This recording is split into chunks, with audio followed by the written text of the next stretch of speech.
Good morning, everyone. Thank you for joining us. Just a few housekeeping items before we get started.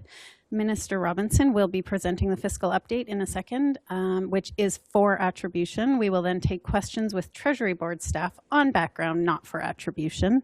We will then welcome the minister back to the podium to take questions for attribution. If you have specific questions for the minister, please do not queue up until you are asked to do so. All questions queued up will be taken for Treasury Board staff to start. Go ahead, Minister. Thank you. Welcome, everyone, and thank you for joining me for our latest economic and fiscal update. I'd like to recognize that I am on the traditional territory of the Lekwungen-speaking people, the Songhees, and the Esquimalt Nation.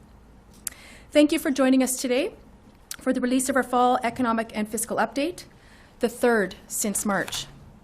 Now, this update is a snapshot of where we are today and a good indication of what we can expect moving forward.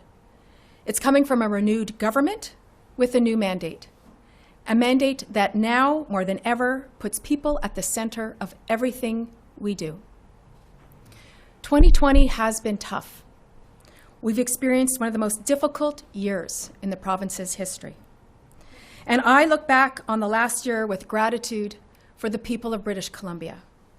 Since the beginning of this pandemic, British Columbians have put their families, their neighbors, and their communities first.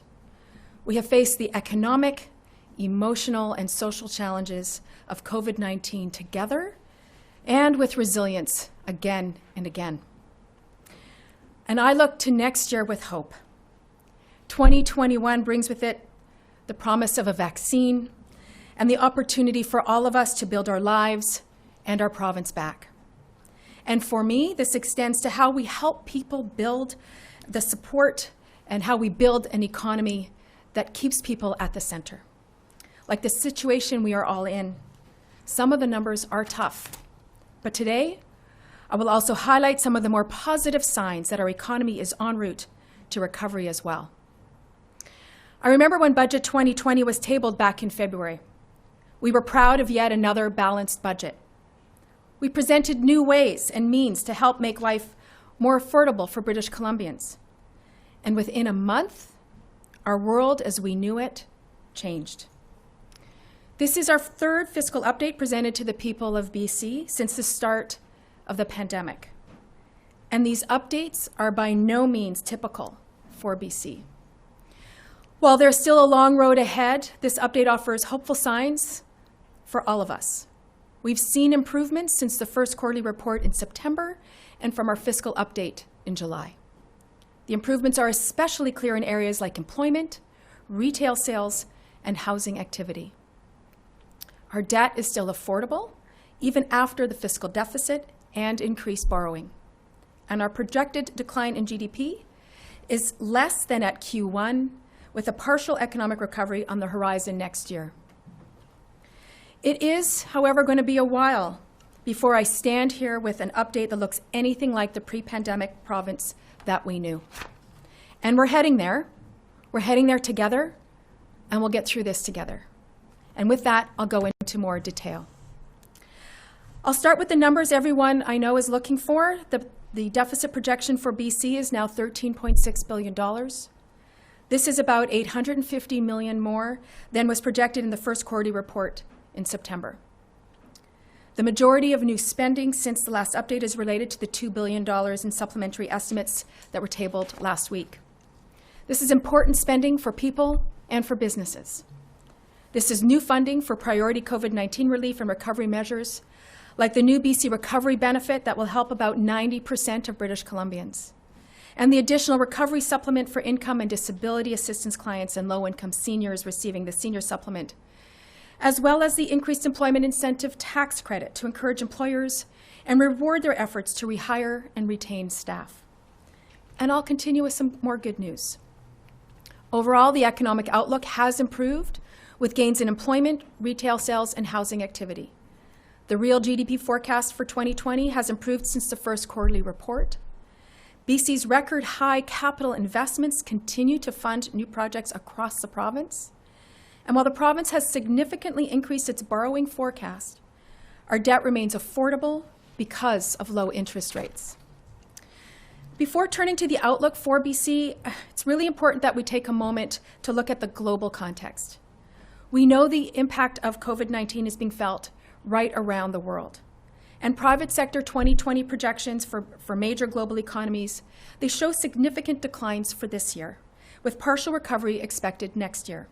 For example, the US real GDP is forecast to fall by 4% in 2020 and grow by 3.7% in 2021. Japan's economy is forecast to decline by 5.7% in 2020 and grow by 2.5% next year.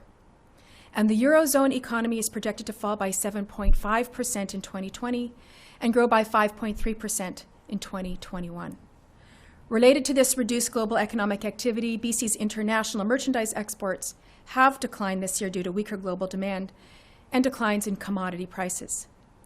BC exports were down 10.8% in the first 10 months of 2020 compared to the same period last year. Now moving on to BC's labor market, like other economies, we have seen widespread job losses and impacts to businesses, to workers, and to households. But there is hope on the horizon. After huge job losses in March and April, our labor market has been improving. With the onset of COVID-19, BC lost close to 400,000 jobs in March and April combined. Since the pandemic's most severe impact on the economy in April, BC has had substantial job growth for 7 consecutive months, bringing our total employment to 98.5% of pre-pandemic levels. This is the highest job recovery rate of any of Canada's 4 largest provinces. And while we're not quite where we began, the unemployment rate in BC has been steadily declining since mid-year, reaching 7.1% in November. Though employment impacts have been widespread, they have not affected British Columbians equally. The impacts discriminate. They discriminate based on age, gender, race, income level, and the sector that you work in. We have seen significant gains, but some service industries, particularly ones heavily impacted by social distancing and travel restrictions, they continue to struggle. Notable declines have been in the wholesale and retail trade, transportation and warehousing, accommodation and food services, and the information, culture, and recreation sectors. Among goods-producing sectors, declines are mainly seen in construction, partly related to a moderation in home building following last year's historical highs. Youth and young adults have been heavily impacted, in large part because young people dominate restaurant and retail services. The unemployment rate for people aged between 15 and 24 years was 14.1% in November, up from 9.1% in February. Although it's still high, the youth unemployment rate has been trending down from the high of 29.1% in June. We are seeing a rebound in consumer spending, according to the latest information from Stats Canada on retail sales. BC retail sales saw the largest monthly decline in record just last April.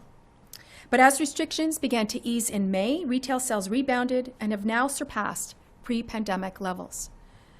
Despite this encouraging rebound, retail sales are still 0.6% lower over the January to September period this year compared to the same period last year. The recovery among retailers has been mixed, as shown here in this slide. Some retailers have experienced year-to-date gains, such as food and beverage stores, and building and gardening and supply stores. Meanwhile, others have experienced losses, such as clothing and clothing accessories, gas stations, motor vehicle, and parts dealers. We know BC has a high-demand housing market, and housing activity has been resilient despite the pandemic. At the start of the pandemic, physical distancing measures and the suspension of open houses disrupted the market. But the restrictions began to ease in May, activity resumed swiftly, and by July, sales had surpassed their February level. Home building has also been resilient, with strong housing starts. Starts are down nearly 20% year to date. This is largely because of the record high construction levels the previous year.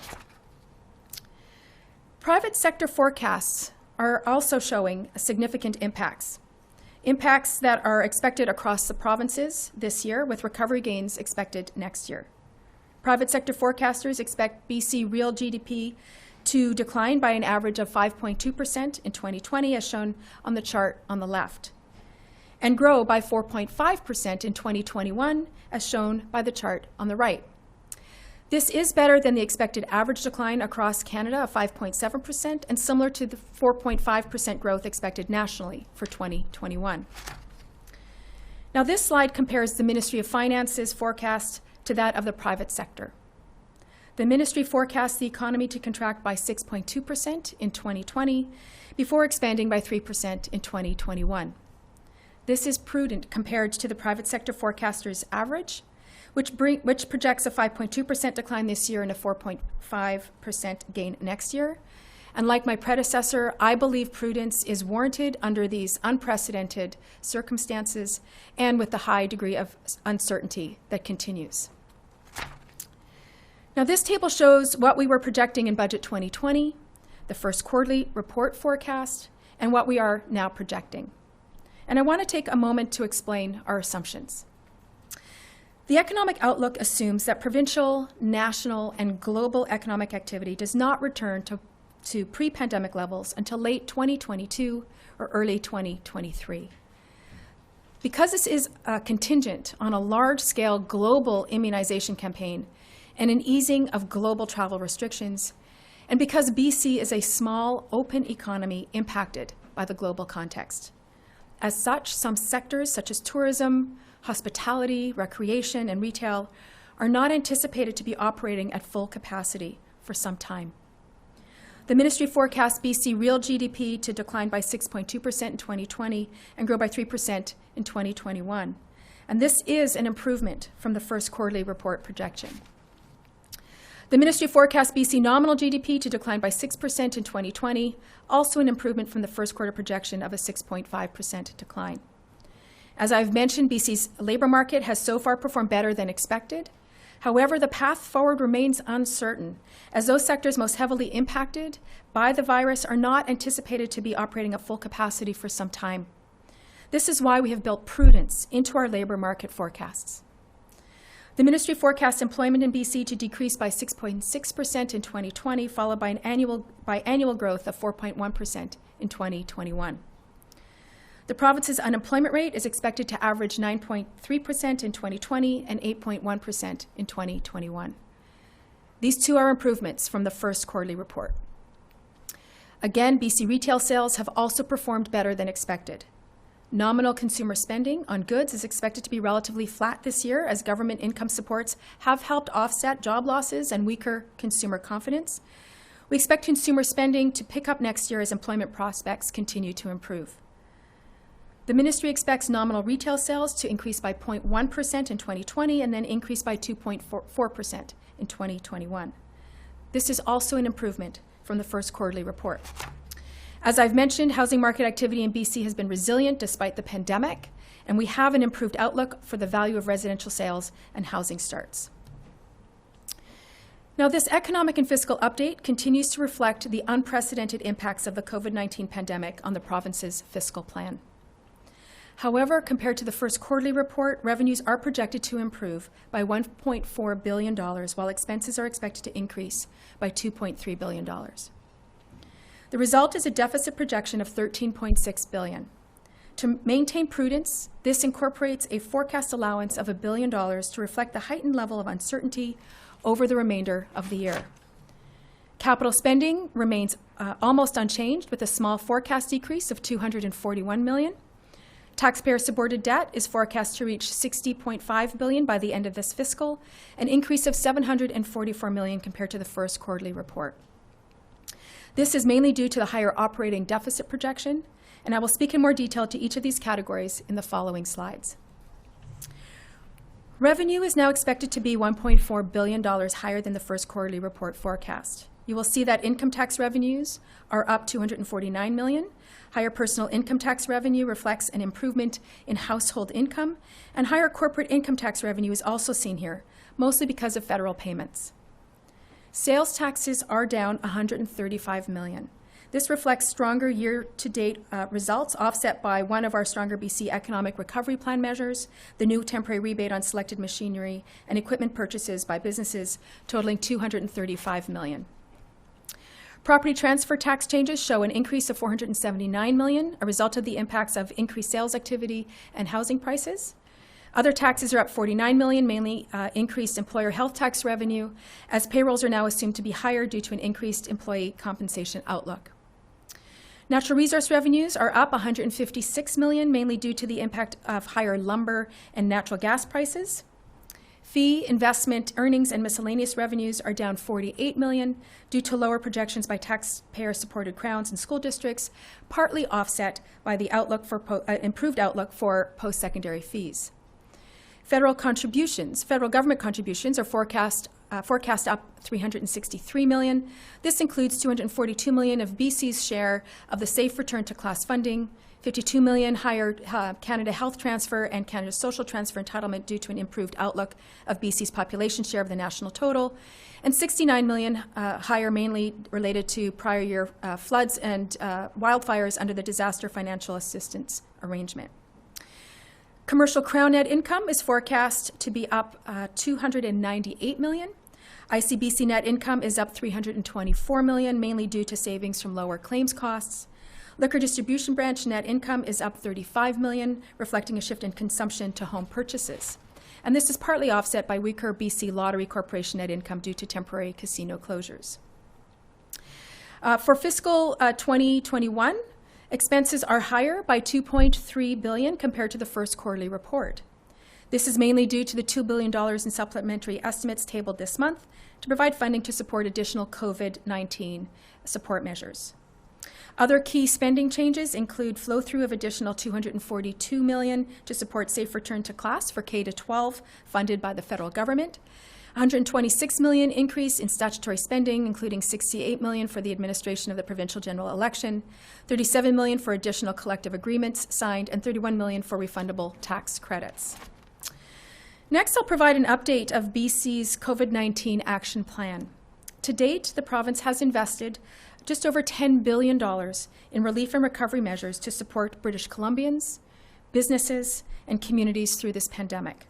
This includes an estimated $5 billion in supplementary estimates as part of the initial COVID-19 action plan in March, $810 million in provincial contributions towards federal and provincial cost-shared restart initiatives for transit and municipalities, $2 billion for priority pandemic response initiatives such as the BC Recovery Benefit, $740 million in COVID-19 related statutory spending, and over $1.5 billion in other tax and revenue measures.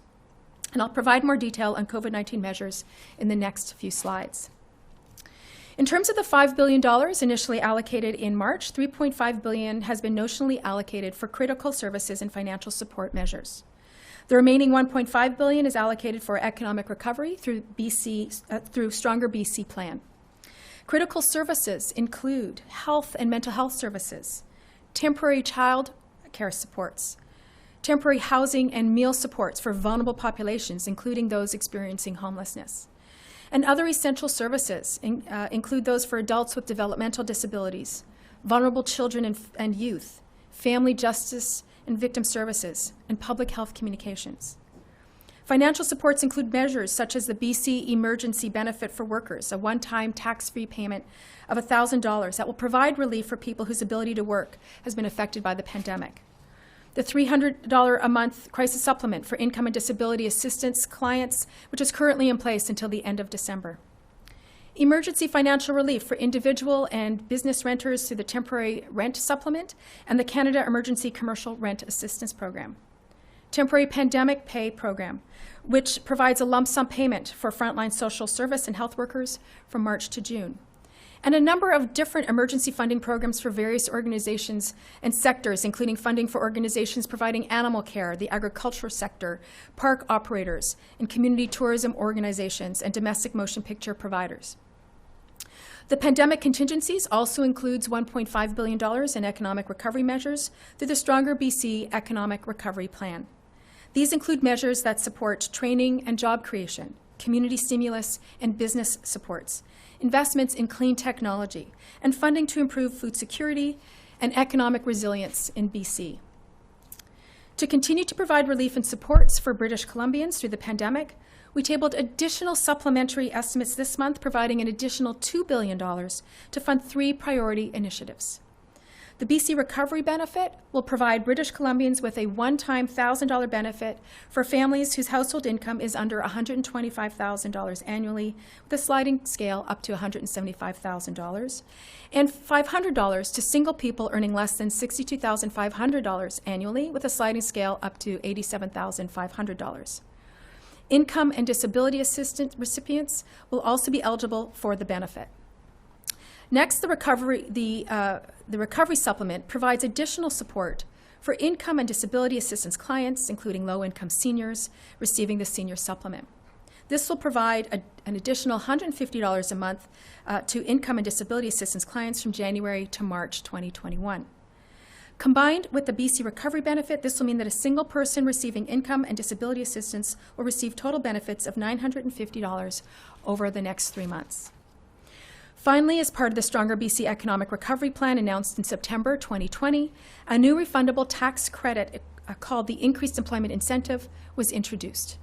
The credit will be available to employers who increase their employment of low to middle income employees in the last quarter of 2020 and to employers who retain employees they hired in August and September.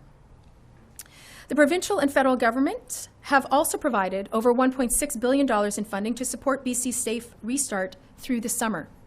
Supplementary estimates passed in August provided $1 billion in net provincial spending.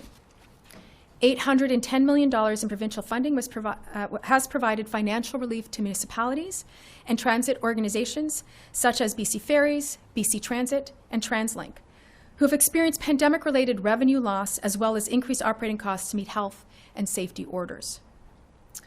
In addition to new spending measures, the province has estimated $744 million for other COVID-19 related statutory spending, which includes the one-time increase to the Climate Action Tax Credit, the pandemic pay for frontline essential workers in health and social services, hotel purchases to support temporary housing efforts for people experiencing homelessness, and emergency management costs to support provincial, regional, and local government coordination, and emergency measures to support returning travelers and temporary foreign workers with self-isolation requirements.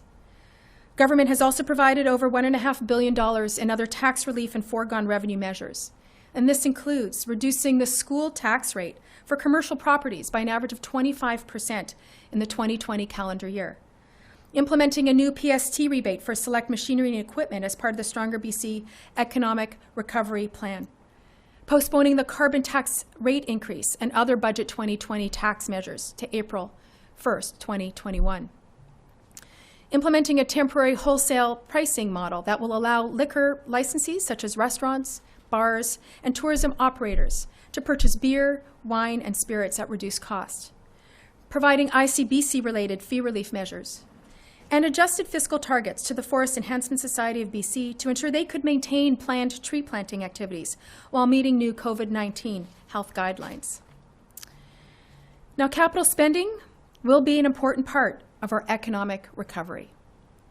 The province has committed $23 billion in taxpayer-supported capital spending over the next 3 years. The fiscal total capital spending is projected to be $10.1 billion, $241 million lower than the forecasted in the first quarterly report. The lower projection is due to project timing changes.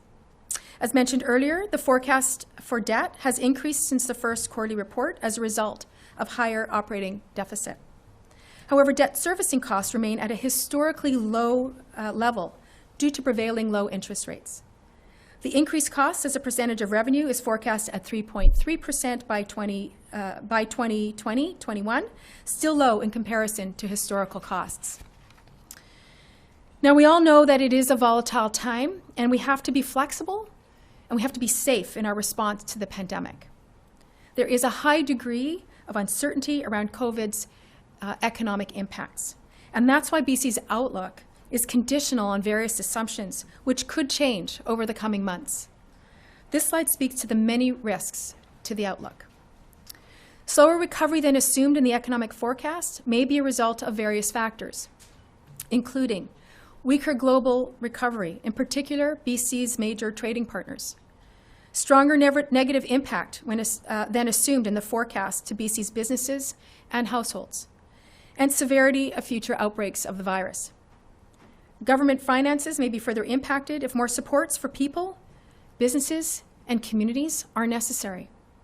In addition, we have the usual risks related to the results of the commercial crown corporations and to natural emergencies. So the slides I just reviewed speak to a couple of points. We've been through a year like no other. As a province, we do have what it takes to see us through to better times. Know that we are here for you and for your family right now. We're investing in healthcare and seniors care to protect people and to fight COVID-19. We're providing families the supports and services that they need to get through this pandemic. And we're helping the workers and small businesses that are at the heart of our economy. When COVID-19 hit, we responded immediately with an action plan that delivered supports and services to people and to businesses right away. In September, we announced our next step in the economic recovery with our Stronger BC plan to help British Columbians through this time. And last week, I announced the BC Recovery Benefit to give families a boost through to next year. With that said, there is more to do. Our commitment to a more affordable province for everyone remains firm. We're building a recovery that includes all British Columbians, not just those at the top. This means protecting and enhancing the services that people rely on, like more affordable childcare, training the workforce of tomorrow, and creating new opportunities for people, helping businesses hire and grow, and investing in the infrastructure we need to continue to build our province. The next steps for BC's recovery will be laid out in Budget 2021 on April 20th. As we build this budget, we will continue to be responsive to the pandemic and provide supports and services as people and businesses need them. I look forward to delivering a robust and meaningful fiscal plan that continues to direct BC toward a future of strong economic recovery for everyone.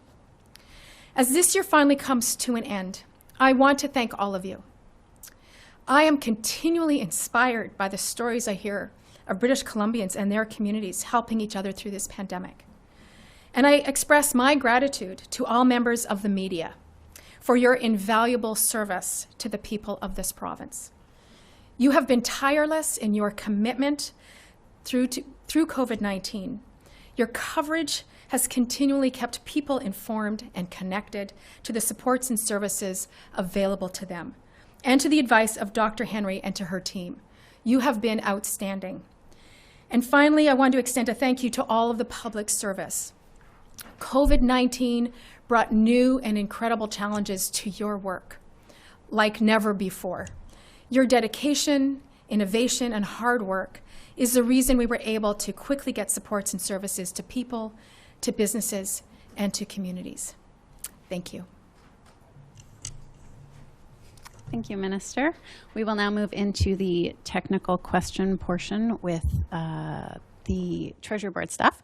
We are now going to switch over to the Minister. I will remind everybody to please press *1 to enter the queue. If you have questions for Minister Robinson, you are limited to one question and one follow-up only. Please also take yourselves off mute. You will not be audible until your name is called. *1, enter the queue. First question's from Justine Hunter, Globe and Mail. Oh, I'm fast on that dial, eh? Thank you for this. And Minister Robinson, the biggest loss of jobs here is in the construction sector, and then there's all those public-facing jobs like retail and food services. I'm just wondering, has the economic recovery plan prepared those tens of thousands of workers for something different in the new year, or is there an assumption that those jobs are just eventually going to come back? The BC Recovery Plan takes a look at retraining opportunities as well. It's a very robust plan. So identifying that some individuals may choose to take advantage of those opportunities, retrain for other opportunities, given that we don't know, there's still so much uncertainty, Justine, in what the future looks like, in how quickly, for example, tourism is going to come back. We are seeing, we're continuing to invest certainly in construction, in our capital projects, making sure that we can keep that industry going, as well as, so we're investing in small and large capital projects as part of the recovery, the BC, the recovery program. But there's still certainly more work for us to do in terms of paying attention to these numbers and seeing what's happening so that we can continue to be responsive to the needs of British Columbians. Do you have a follow-up, Justine? I do, thanks. The other part I want to look at is these deferrals. There was a bunch of deferrals to students and renters and businesses that were for a 6-month period. They've dried up. Is it reasonable to expect that those needs have evaporated, given that those are particularly in the low-income jobs that you were mentioning, the inequities there? Or are you just going to sit back and wait for those to be repaid now? Well, Justine, no one's been sitting back, and I don't expect that we're going to be sitting back on anything. We're paying very close attention to what's happening. We are seeing our employment numbers come up, which is good. We're back 98.5% of the jobs that were lost have been recovered, which is a good sign. We're monitoring very closely. We're going to continue to be responsive to businesses and to individuals. We've been doing that. We certainly saw that in March, saw that this summer, and doing that now. And so we're going to keep a close eye on what people need to help them get through. Next question is from Lisa Euston, News 1130. Just following up quickly on what Justine just asked there. So this money that is going to be paid back, like what happens if people can't pay it back? It's a large chunk of money that's sitting out there. And like I said, this is one of those things, the pieces of work that we need to do is to make sure that we can continue to support people. So we are looking at all of the levers that we have pulled over the last 8-9 months to support people through the pandemic, and we're going to keep being there for people to support them as we work together to see ourselves through this pandemic and building the economy that we need to be doing. And all of these things are all part of what government is monitoring. Lisa, do you have a follow-up?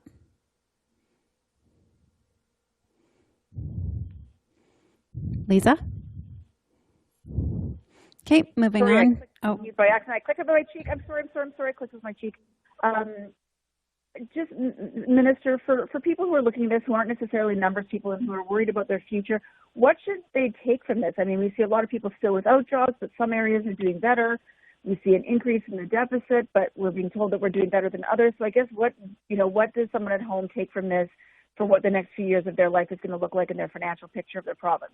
Well, that's a good question, Lisa. And what people can take away from this is that as a government, we have continued to be there for people. We moved swiftly in March to bring in, supplements and supports. In September, we launched our Stronger BC to help move, the economic recovery forward. And we're back here again in the legislature with additional supports for people to help them get through to the end of the year. We're going to keep monitoring and keep working to identify how to best support people through this pandemic. We are not quite through it, but at the same time, I think, Lisa, people can see light on the horizon. We're all, waiting excitedly as vaccines roll out. We are starting to see economic recovery just start bit by bit, and that's a good thing. And people are hopeful, and they remain hopeful. And so I think these are all good things. But at the same time, we are being very prudent and very thoughtful about what more we need to do to help keep people going forward as this pandemic recedes from our sites. Next question is from Dirk Meisner, Canadian Press. How did you land on April 20 for the budget? Thank you for that question. When we took a look at what we need in terms of putting together a meaningful, robust plan for the next for the next year, next 3 years. We sat down with the public service, who I have to say, and I'm going to say again, have been outstanding in rolling out these programs at record-breaking speed, and identified how much time they needed to do this, as well as took a look at, what are the implications of the vaccine rollout and how is that going to impact the economy. So finding what I'll say is, how much time we need versus how much information we need in order to build a meaningful budget. That seemed to be the week. And we traditionally do a budget rollout on Tuesday, and so we said, well, let's stick with the Tuesday. So that's frankly how we came to the Tuesday of that week. Do you have a follow-up, Dirk? Sure. Yesterday evening in the legislature, you were going back and forth with the opposition critic about trying to offer help to business and other groups. He was suggesting that it should be done quicker and with less red tape. Are you how will you be able to help bring out quicker programs? Yeah, that's also a really good question. And I want to just go back to my previous comments about rolling out programs quickly and being responsive, and also taking feedback in around, is the program hitting the mark, and monitoring that. And that's work that I know my colleague Ravi Kahlon is doing to make sure that we are getting money out the door to businesses to support them as quickly as possible. He's reviewing, is the program working? And I know that he's looking at, if we needed to make changes, how we would do that. And so that's something that he's currently undertaking. Next question is from Richard Zisman, Global News. Minister, I'm just wondering about these ICBC numbers. With a profit now substantial over $400 million forecasted, should British Columbians expect to get a COVID-related ICBC rebate? That's something, Richard, that we committed to. I know that my colleague Mike Farnworth is watching the numbers and is waiting to see to the end of the year to see what rebate will look like from the reduced crashes and costs to ICBC. Do you have a follow-up, Richard? I know it's not your file, but I struggle to understand, it's already been proven now that we have savings from the pandemic due to COVID. That was the promise. Why delay that to the end of the fiscal year where the proof is in the numbers you've provided today that savings have come? Well, certainly there's still a bit more time. I know we've made that commitment, and he'll be following through with that. Next question is from Rob Shaw, Vancouver Sun. Hi, Minister. I guess we ask this question of every finance minister almost every single time, but are you worried that housing prices just continue to escalate here? They're now higher than the government projected prior to the pandemic, and the real estate market just seems bulletproof from anything. It just continues to rise, and that is reflected in higher property transfer tax revenues for government, which is good for your books, but not good for housing affordability. So when you see those numbers, are you worried at all that they may help you financially, but they don't seem to indicate any progress from government on housing affordability? Yeah, this is always the tension, I suppose. Having had been the Minister of Housing and now the Minister of Finance, you look at different sides of the coin. And as a government, as all of government, we've been working diligently over the last 3.5 years to find ways to address housing affordability, and that's why we've invested billions of dollars in our 30-point plan to bring on housing not just for low-income families but for middle-income families. And we're going to keep rolling out that plan to make sure that we have the kind of housing that people can afford.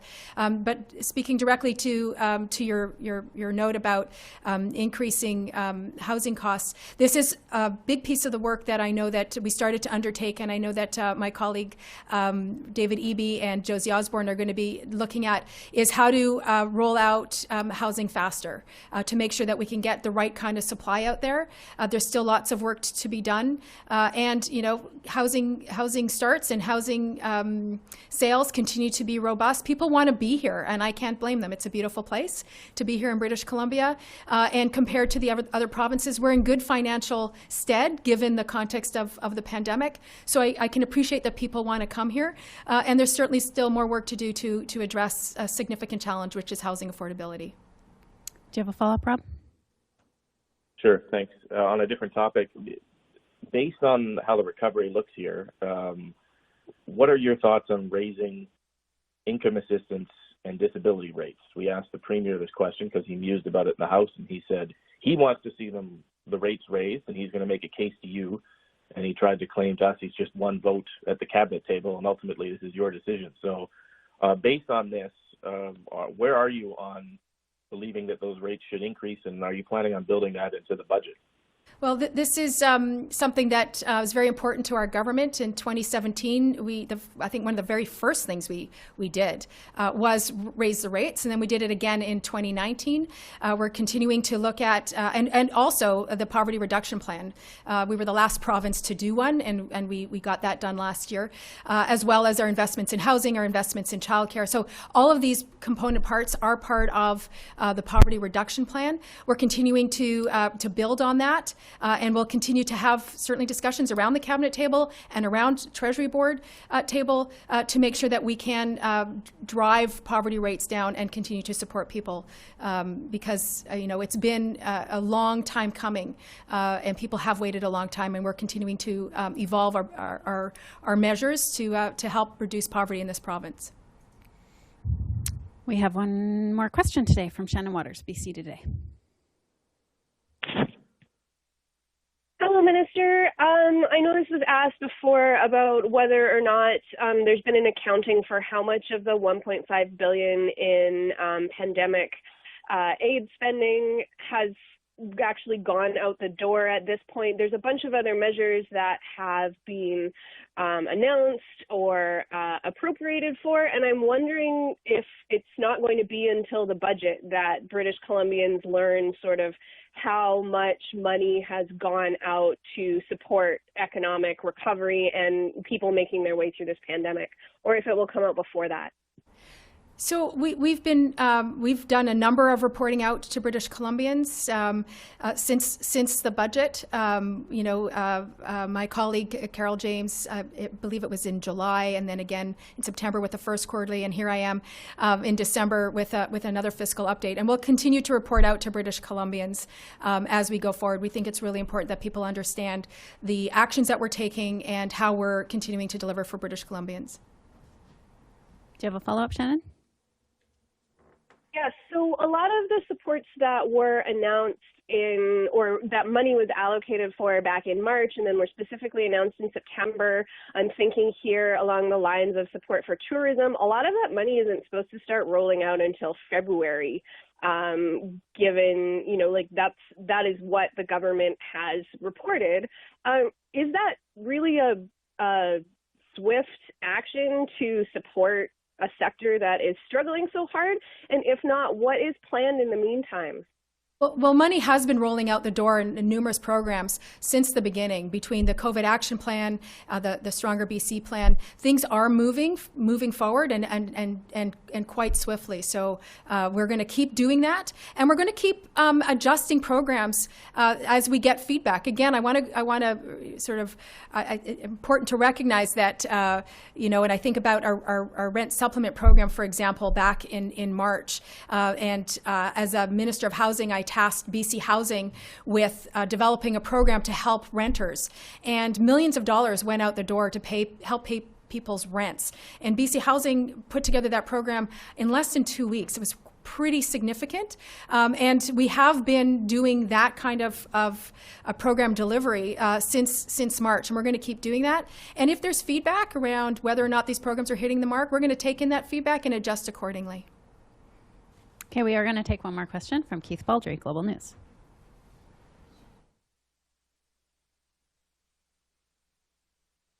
The fiscal dumpster fire to be extinguished?